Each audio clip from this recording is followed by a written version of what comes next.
I walked into my own house carrying white lilies and her favorite takeout, and for a second I actually felt proud of myself. 10 steps later, staring at a stranger's sneakers and my wife's blouse on the floor, I realized I was about to learn what kind of man I really was. I'm 50 years old, and that night I still believed birthdays could fix things. It was a Tuesday. Austin heat was still hanging in the air even after dark, sweat rolling down my spine under a work shirt that smelled like drywall dust and saw blades. I had a plastic takeout bag cutting into my fingers and a fistful of white lilies sliding in my grip because the stems were still wet. I remember thinking, she's gonna smile. We're gonna eat, maybe talk like we used to. Then I opened the front door. First thing that hit me was the quiet. Not the tired, TV humming, dishwasher running quiet I knew. This was the kind of quiet where even the air feels like it's hiding something. No music. No show reruns. Just the AC kicking on and off and my own boots on the hardwood. I stepped inside, shut the door with my heel, and that's when I saw them. Sneakers. By the rug. Not mine. Not Lily's. Not Emily's. Men's, but younger. Cleaner. Some brands I'd seen kids wear at the job sites. Bright logo on the side like a damn flag. My stomach dropped, but my brain tried to bargain. Maybe Lily's friend? Maybe a delivery guy? Maybe. Then I saw her blouse. It was on the floor halfway between the entry and the hallway. The blue one she wore on dates. Buttons facing up, one of them barely hanging on by a thread. A little smear of makeup on the collar. The lilies slipped in my hand just enough to crunch a petal. I stood there a second, heart kicking like I just run stairs with 50 pounds of tools. The house felt wrong. Not haunted. Violated. I called out, and even my voice sounded like it didn't belong there. No answer. Just the low hiss of the hallway bathroom fan and something else underneath it, water running. And then, clear as a bell through the thin walls and years of history, her laugh. Not the polite one she'd give to clients. The one that used to be mine years ago. Warm. Loose. Alive. My throat went dry. My body knew before my head did. Every step down that hallway felt like walking into traffic. Left hand had the lilies and the card I'd written, to my forever, getting damp from the stems. Right hand brushed the wall, fingertips dragging along old nail pops and paint I'd rolled on myself. I knew every inch of this place. I'd built half of it. But as I got closer to the bathroom, it felt like somebody else's house. Steam was sneaking out from under the door, curling along the floor, the fan working overtime. It rolled into the hallway like the whole place was exhaling a secret it didn't want to keep anymore. Behind the frosted glass, I saw them. Two shapes. Too close. Shadows moving in a way you don't move with a stranger you just met. Her laugh again, softer this time, right before it turned into a sound I couldn't quite catch. My hand closed around the doorknob. I could have ripped that door open. I could have dragged him out by whatever part of him I grabbed first. Every movie, every revenge story, they all tell you that's what a real man does. But in that moment, staring at those shapes in my shower, something clicked. I already knew. I didn't need details burned into my skull for the rest of my life. So I let go of the handle. I turned around, walked back down that hallway I'd walked 1,000 times. Past the blouse. Past the lilies I set gently on the console table like a bad joke. At the front door, I saw his sneakers again. Next to them, his jeans tossed over the arm of the chair. His t-shirt draped like he owned the place. Belt piled on top. I picked them up one by one. I folded nothing. Just gathered. Out in the driveway, the Texas night wrapped around me. Humid. Buzzing with distant traffic and cicadas. Porch light threw a weak yellow circle across the concrete. I dropped his clothes in the middle of the driveway. I walked to the garage, grabbed the red gas can I keep for the mower and came back. The smell of gasoline hit hard as it splashed over fabric. Shirt, jeans, shiny sneakers with their proud little logo. My hand shook, but it wasn't scary. It was something colder. I pulled the cheap lighter from my pocket, same one I used to light birthday candles years back, and flicked it once. Flame caught the hem of his t-shirt, then roared to life like it had been waiting for this. Orange and blue, licking up into the night. Sneakers curled in on themselves, rubber hissing, fabric turning black and curling. That's when I heard them. The front door flew open. Emily on the threshold in a white towel, hair dripping, eyes wide. Him behind her, another towel, smaller, trying not to be seen and failing miserably. She looked at the fire, then at me. Her mouth opened and closed, searching for a script. I met her eyes. The same eyes I'd watched laugh across a wedding table, cry in a hospital room, soften over a birthday cake. Happy fucking birthday, I said. No yell, no shake, just flat. Her face crumpled. Some mix of guilt and panic and the fear of finally being seen. He hovered behind her, half hidden, like a kid caught stealing. I didn't give him my gaze. He didn't earn it. I walked past them, back into the house that suddenly felt too empty and too full at the same time. Through the hallway, past the blouse, past the stupid lilies still shining white in the low light. In the living room, I dropped onto the couch. Didn't turn on the TV. Didn't turn on a lamp. Just sat in the dark. Through the thin glass of the front window, I could see the orange flicker of the fire painting shadows on the ceiling. Smoke drifted in slowly, invisible at first, just that faint burnt rubber smell threading into the curtains, the carpet, my clothes. Somewhere in the house, Emily was crying. Somewhere near her, he was scrambling for whatever pieces of dignity he could find. I stared into the dark and realized something I should have known a long time ago. The real danger was never outside this house. It was already living in it. You don't wake up one day and become the provider. Creeps up on you. One day you're a 20-something with a beat-up truck and a set of tools.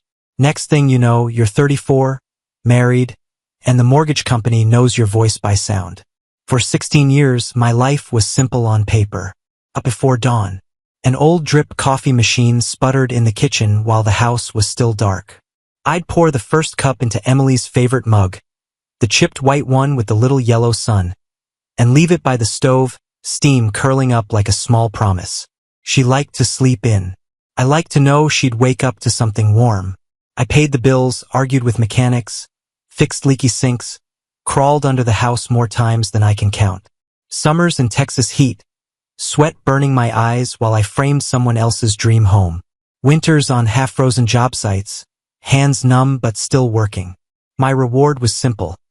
A roof over us, food on the table, and the quiet pride of knowing I kept things running. She'd steal my old gray hoodie, curl up on the couch, and joke that I was her rock. I believed her. That morning of her 50th birthday, I followed the same rhythm. Woke up early, did a half day at a remodel, then hit the grocery store for lilies because she once said white lilies smelled like clean starts. Picked up her favorite Thai takeout from the place across town. Extra peanut sauce, no onions in hers. All the way home, I pictured her face when I walked in. I even reached into the glove box, pulled out the card I'd already written. To my forever, I'd scrawled in my ugly contractor handwriting. Simple, honest. When I opened the front door and felt that wrong kind of quiet, my brain fought it. Sneakers by the door. Must be Lily's friend. Her blouse on the floor. She must have changed outfits and dropped it. She's messy like that. Steam down the hall, her laugh bleeding through tile and drywall. Maybe she's on the phone. Maybe she's... You can lie to a lot of people in this life. The first one you lie to is usually yourself. By the time my hand touched the bathroom door and those two shadows moved behind the frosted glass, the truth was already screaming in my chest. The lilies slipped in my fingers, stems squeaking. I knew something was horribly, irreversibly wrong. I just didn't want to say it yet. Fast forward through the fire, the towels, my happy fucking birthday. She grabbed whatever clothes she could find, locked herself in the guest room. The house smelled like burnt rubber and cheap cologne. That night, she sobbed through the wall. I lay in our bed staring at the ceiling fan, watching it spin shadows around the room. 16 years of coffee cups and repaired cabinets, and the only thing moving was that fan. When I finally drifted off, I couldn't sleep. It was more like passing out with my eyes open. In the morning, the sun came in too bright, like it didn't get the memo. Emily's mom, Diane, showed up with tight lips and puffy eyes. Suitcase. Whispered conversations in the hallway. No eye contact with me. Emily walked out with a duffel bag, her face washed out and older somehow.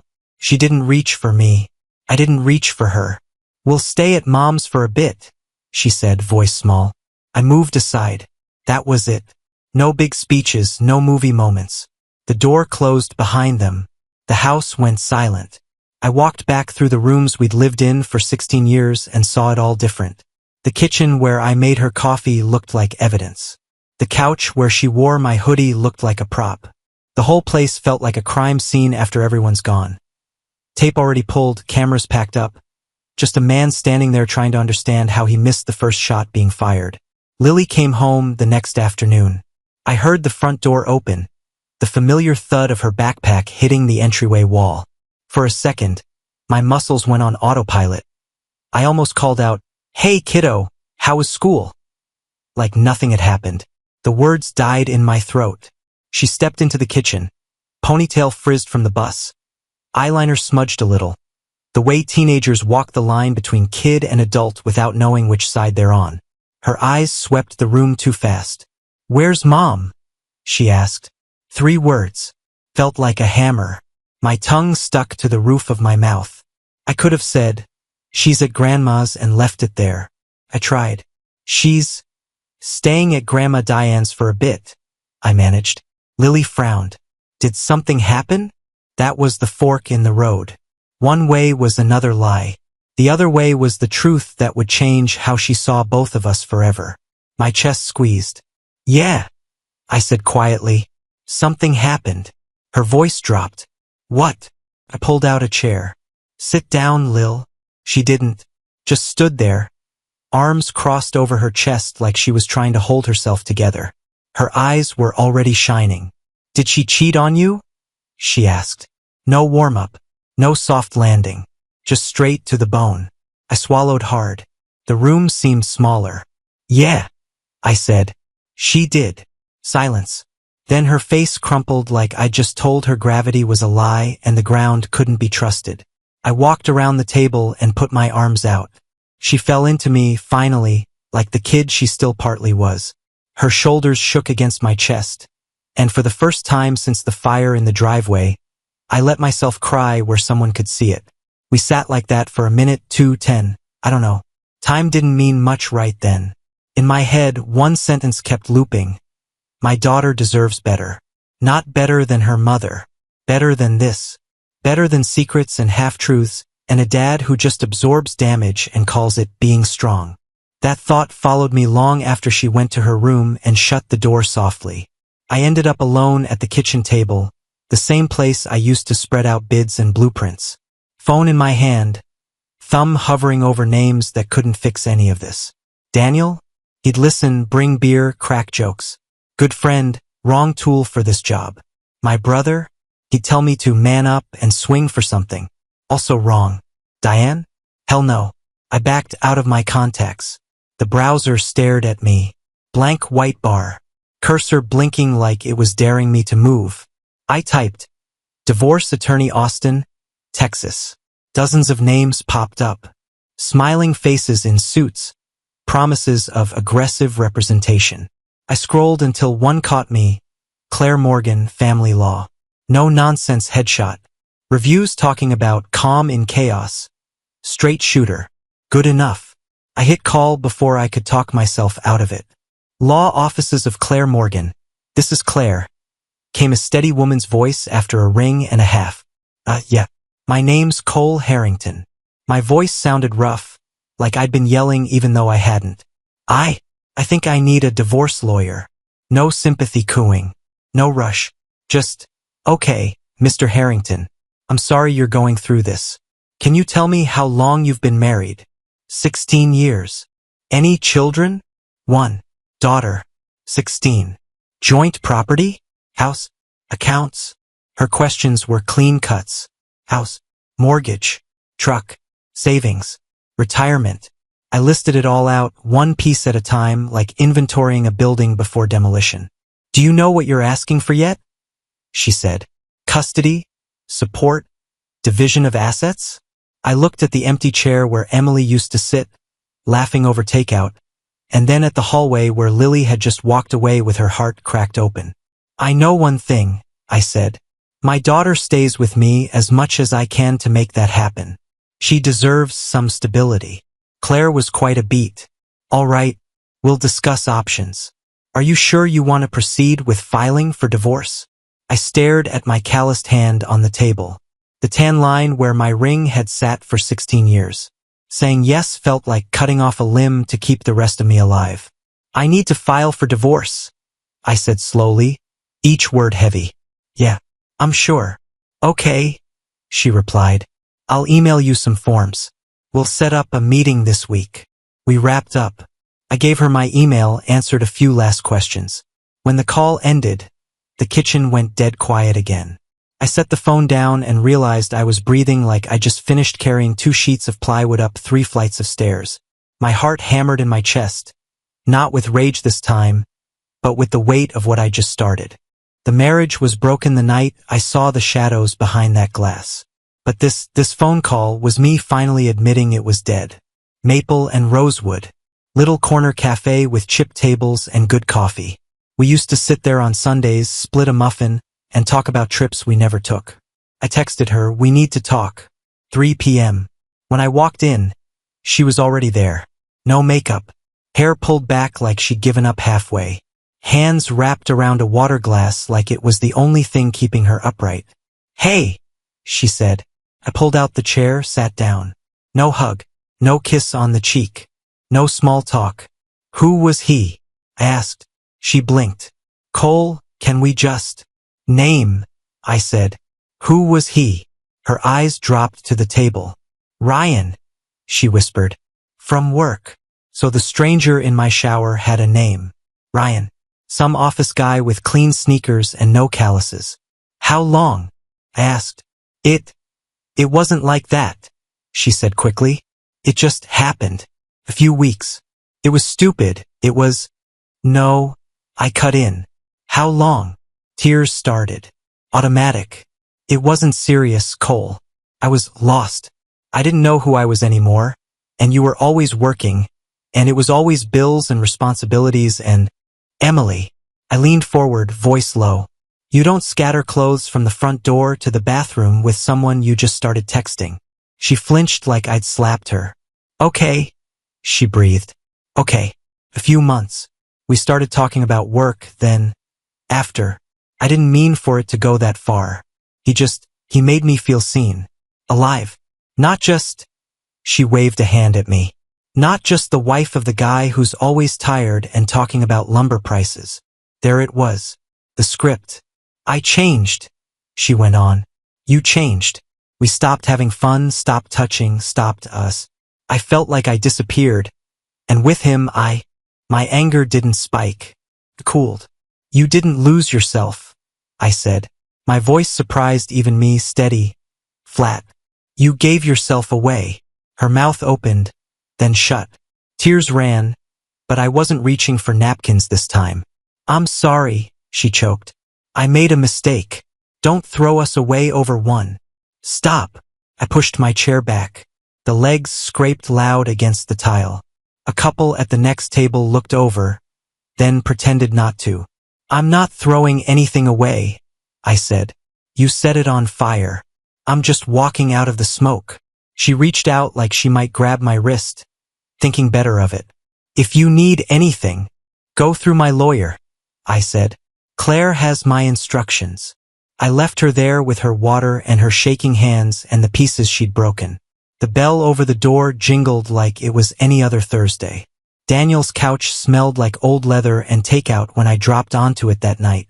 He tossed me a pillow, sat in the recliner across from me. You want to talk? He asked. No, I said. He nodded, kicked his feet up. The ceiling fan hummed overhead, blades cutting slow circles in the dark. After a while he said, This ain't a movie, man. There's no big speech that fixes this. I stared at the cracks in his ceiling. I know. This is real life, he added. You just survive it. Then you build something else. I didn't answer, but for the first time since the bathroom door, I believed that maybe he was right. A few days after the cafe, life pretended to be normal. Jobs still needed bids. Nails still needed driving. The water heater still made that little complaining sound when it kicked on. From the outside, you'd think it was just another rough week. Inside the truck, it wasn't. I was idling in the pickup line at Lily's school, work dust still on my jeans, hand drumming the steering wheel to nothing. Kids spilled out in little clumps, laughing, shoving, being loud in that way only teenagers can be when they still believe the world is mostly safe. Lily climbed in, slung her backpack down, pulled the door shut harder than she needed to. Click on the seatbelt. A long exhale. We drove a couple minutes in silence. Radio off. Just tires on asphalt. Dad? She said finally. Yeah. Her voice was smaller than usual. When you told me Mom cheated, were you just saying it? Or is that really what happened? There it was again. Same question, different angle. The first time I answered, I was still half in shock. This time it felt like a verdict. I swallowed. It really happened, I said. I walked in on it. She turned to the window, jaw tight. So she just decided we didn't matter? I gripped the wheel harder. You mattered, I said. You still do. What she did. That's on her, not you. Her voice cracked. Then why do I feel like I wasn't enough? That one cut clean through. I signaled, pulled the truck into an empty church parking lot, and killed the engine. I turned to face her. Look at me, Lil. She did, eyes shining, eyeliner bleeding at the corners. You were enough, I said. You are enough. Your mom's choices say everything about her, and nothing about your worth. You hear me? She nodded, but it wasn't landing yet. Her lip trembled. Did she ever think about me when she was doing it? I had no honest way to answer that without guessing. So I didn't. I don't know what she thought, I said. I only know what I'm going to do from here on out. And that's to make sure you're safe and loved, and not lied to. Her shoulders sagged. Tears started to fall, silent at first, then harder. It broke something loose in me. I reached over, pulled her against my chest across the console, and we just sat there in that beat-up truck. Both of us crying in a church parking lot like two people who just walked out of a building that collapsed behind them. We stayed like that until the tears ran out and the quiet wasn't suffocating anymore. Days blurred after that. I worked. I came home. Heated leftovers. Checked on Lily. Answered emails from Claire about documents and bank statements. Slept badly on one side of a bed that felt too big. I kept it all bottled. Told everyone I was fine. Fine at work. Fine with Daniel. Fine with neighbors. Then one night, walking down the hallway, I passed the family photo. The one from 5 years back. Christmas sweaters, fake snow, all of us grinning like we'd cracked some secret code to happiness. Emily's hand on my chest. Lily in the middle, cheeks red from laughing. I stopped. The frame stared back at me, smug, like it was mocking everything I just found out, like it knew it was lying. Something inside finally gave. I took the photo off the wall. Didn't smash it, didn't throw it. Just turned it face down on the hallway table, glass against the wood. A quiet little funeral for the life I thought we had. That should have been enough. It wasn't. My fist hit the wall before I even realized I'd swung. Once, twice, hard. Drywall gave under my knuckles with a dull thud, leaving a crater the size of my hand. Pain flared up my arm, sharp and hot. I stared at the hole, at my shaking hand, at the smudge of white dust across my skin. The wall hadn't done anything. It was just the only thing that couldn't lie to me. In the bathroom, I rinsed my hand under cold water, watched the red swirl once, then disappear down the drain. No dramatics, just a man and a mirror. The guy looking back at me didn't look strong. He didn't look like a rock, or a provider, or any of the words people like to throw around. He looked hollow, tired, like he'd taken hit after hit and called it normal. I stood there a long time, breathing, feeling my heartbeat thudding against my ribs. Somewhere between one breath and the next, the thought shifted. I'm not just the guy this happened to. I'm the guy who decides what happens now. The next morning, hand throbbing, I sat on the edge of the bed. My wedding ring was still on my finger. Gold band, scratched from years of work. It had been there through paychecks, layoffs, hospital visits, birthdays, anniversaries. 16 years of slipping it on and never once thinking about taking it off. I turned it slowly, feeling the groove it had worn into my skin. Then I slid it off. It felt wrong and right at the same time, like peeling off a second skin that had been strangling circulation for years. I opened the nightstand drawer, dropped the ring in next to old receipts and a couple of screws I'd been meaning to use for something. Rested my fingers on it for a second. "Goodbye," I said softly. Not to the metal. To the man who kept swallowing everything and calling it loyalty. Later that day, my phone rang. "Claire." "Cole, it's Claire Morgan. I've got the paperwork drafted. Property, accounts, proposed custody schedule with primary residence staying with you, shared holidays. We can tweak. But is this still what you want?" I looked out the window at the empty front porch where Emily and I used to sit with coffee in the mornings. The same porch where she'd walked out with a suitcase. "Yeah," I said. My voice didn't shake. "Let's move forward." "Okay," she replied. "Then that's what we'll do." When the call ended, I realized something had shifted. I wasn't just the man watching his marriage die through a half-open door anymore. I was the one closing it. Diane's text came on a Monday afternoon, right between an invoice notification and a spam call. "Cole, honey, please don't make any rash decisions. Don't throw away 16 years over one bad choice. Marriage is hard. Your father did worse and I stayed. Think about Lily.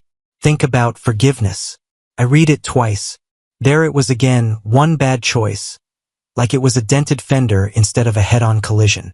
And the confession tucked in the middle, "Your father did worse and I stayed." The cycle is laid out in black and white. I stared at the screen, thumb hovering. I could feel the old version of me wanting to explain, to defend, to prove I wasn't the villain in her story. Instead, I typed, "I'm not angry. I'm done." I looked at it. Send it. No follow-up paragraph. No debate. Silence on her end stretched out, then blessedly stayed that way. A few days later, the doorbell rang just after sunset. I opened it to find Emily on the porch.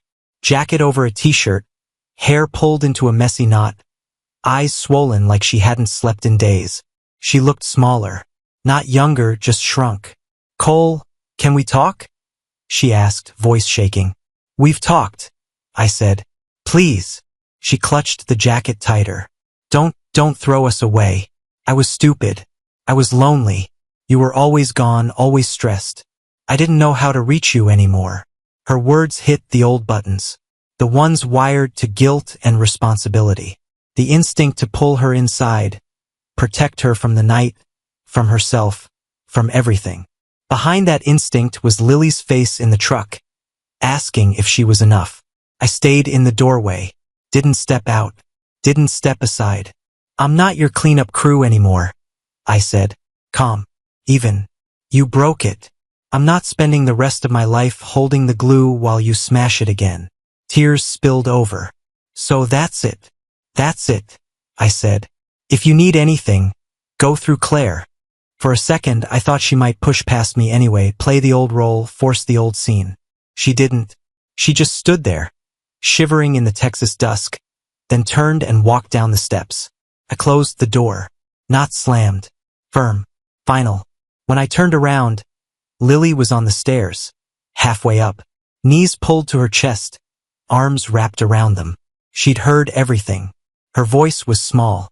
"Are we going to be okay, Dad?" That question cut deeper than any apology on the porch. I sat beside her on the steps, our shoulders touching. "Yeah," I said.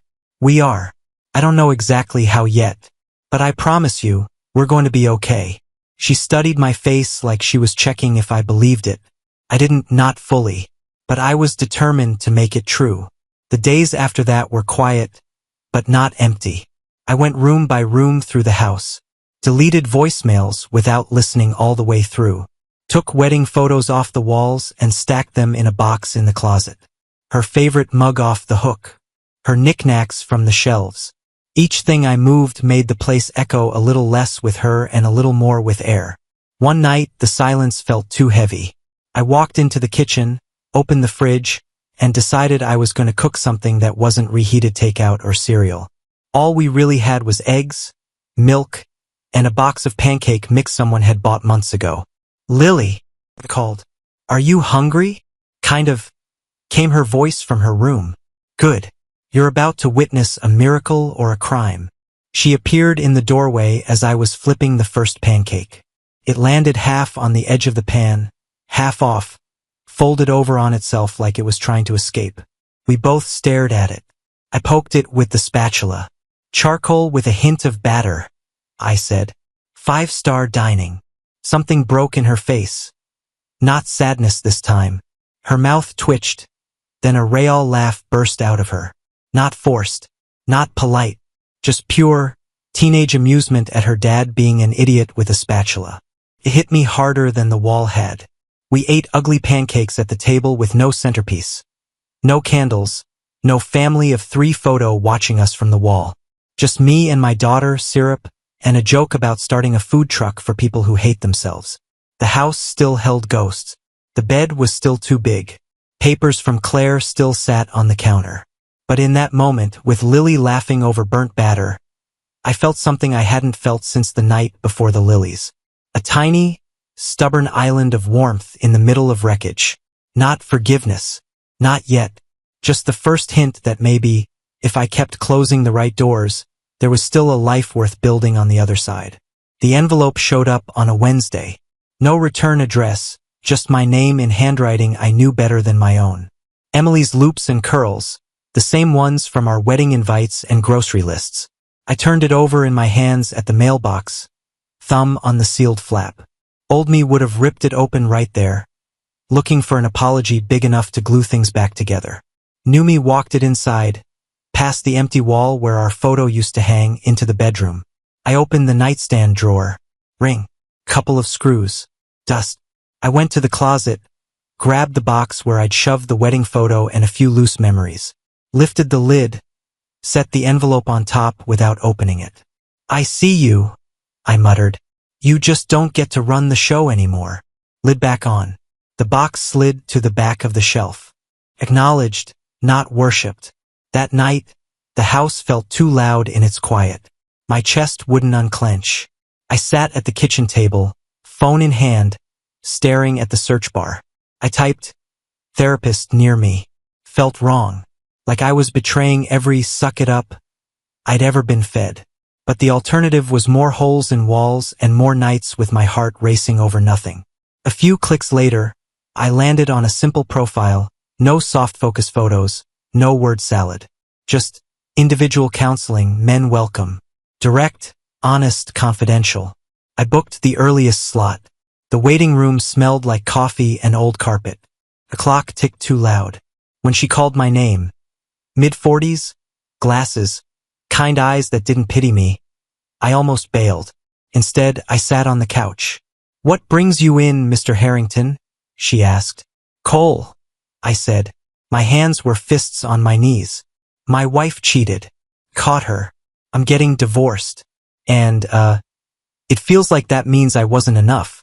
There it was, out loud, hanging in the air. She nodded, not shocked.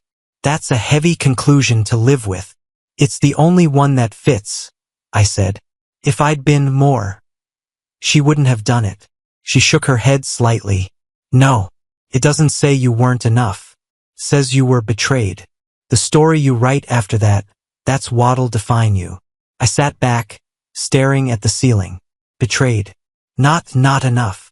The word felt strange in my mouth, like a tool I'd never used. We talked. I told her about the door, the steam, the fire in the driveway, Lily's questions, the ring in the drawer. She didn't interrupt much, just steered when I circled the same spot too long. By the time I walked out, nothing outside had changed. The sky was still gray, traffic still sucked, but inside, a tiny piece had shifted an inch to the right. Enough to notice. The next morning, I drove to Zilker Park instead of heading straight home. No headphones, no podcast, just grass damp under my boots and dogs chasing balls like the world had never broken a promise. I walked the trail slowly, listening to my feet hit gravel. My jaw, which had been clenched since the night of the lilies, finally eased up a notch. Sunlight bounced off the water, bright and uncaring. For once, I let it be. Back home, I dug through a drawer and found an old spiral notebook from some job site. Flipped past measurements and lumber lists until I hit a clean page. At the top, I wrote 2 words. I survived. Under it, I'm learning to love again, starting with me. Then I wrote everything. The shower, the fire, Lily in the truck, the ring in the drawer. Not making myself the hero. Not casting myself as the permanent victim. Just the facts with the feeling attached. When I was done, my hand cramped and my eyes burned. But I looked at those pages and, for the first time, I saw my story as more than what was done to me. It was what I was doing now. The support group met in a church basement that smelled like coffee, dust, and old potlucks. Metal folding chairs in a loose circle. Styrofoam cups. Men staring at floors like the answers were hidden in the scuff marks. Truck driver. Teacher. Retired soldier. Me. Contractor with a busted marriage and a daughter hanging in the balance. When it was my turn, my mouth went dry. I'm Cole, I said. 16-year marriage. I stayed loyal. She strayed. Turns out I was the only one standing on the foundation. My voice cracked on that last word. I hated that it did. The guy next to me, a big dude in a faded army hoodie, didn't say anything. Just set a heavy hand on my shoulder, squeezed once. No sermon. No, you'll find someone better. Just yeah, you're not the only one. That helped more than any inspirational quote ever could. A week later, I sat at a long wooden table in the family court. Claire on my right, calm and organized. Emily on the other side with her lawyer, looking small in a blazer that didn't fit her right anymore. The judge read through our lives like a grocery list. House, custody, holidays, support, retirement accounts, primary residence with the father, joint legal custody, alternating holidays. His voice was steady, bored even. For him, this was Thursday. For me, it was a funeral without flowers. I signed where Claire tapped. Page after page. Harrington Cole. Over and over until my name didn't look like mine anymore. When we were done, the judge nodded. Divorce is granted. Just like that. 16 years reduced to a sentence. Outside, drizzle misted the courthouse steps. Not a dramatic storm. Just a steady, light rain that soaked in slowly. My chest hurt, but less like something was breaking, more like something tight was finally letting go. I drove home, walked into the kitchen, and found Lily at the table with markers spread out. She looked up. How'd it go? It's done, I said. No sugar, no extra weight. She nodded like she'd been expecting that answer. Then she held up her drawing. A big red heart with a jagged crack down the middle, black stitches pulling it back together. This is us, she said. We got ripped apart, but we're getting sewn back up. Something in me, that last part still clinging to husband, let go. I pulled her into a hug, kissed the top of her head. My real job had never been to save a marriage. It was to be the father she could lean on while we both healed. The house was quiet in a different way now. Not guilty, quiet. Not waiting for a fight, quiet. Just quiet. Fridge humming. Old clock ticking. Lily's bedroom door closed. Faint music leaking through. I sat at the kitchen table with a blank sheet of paper and wrote, "To the woman I once loved." The words looked strange, but true. Not my wife. Not my ex. Just what she actually was. I kept going. I wrote that love isn't secret passwords and hidden messages. It isn't one person carrying all the weight while the other one shops for lifeboats behind his back. It isn't asking a man to be your rock while you quietly chip away at the foundation. I admitted the good years existed. The jokes. The road trips. The nights we really were on the same team. But I didn't let them erase the damage. Both things got to be true. The sentence that finally cracked something open in my chest was simple. I don't hate you. I just finally respect myself more than I miss us. I stared at that line for a long time. Then I folded the letter, stood, and walked to the bedroom. The box was still in the closet. Ring. Wedding photo. The envelope she'd sent. I opened the lid, set the new letter on top of the stack, and closed it. Chapter closed. No fire. No ceremony. Just done. A few days later, cleaning out old emails, I found one from a name I didn't recognize. Ryan's wife. Subject line, "You deserve to know." I clicked.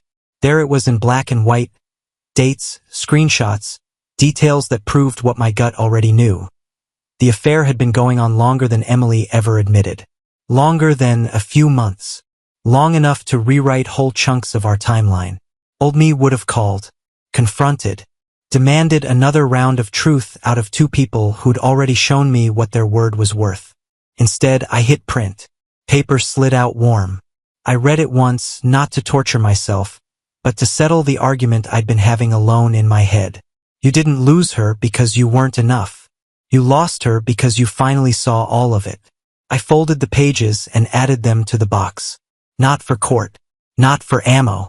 Just proof, for me, that the story I'd been telling myself about being unlovable was bullshit. That evening, Texas sky fading orange to purple, I sat on the front porch with a glass of water and sore legs from work. Lily came out and dropped onto the step beside me, head leaning into my shoulder like it had always belonged there. "Art project," she said. "I have to draw a house that feels like home." "Yeah," I asked. "What's it look like?"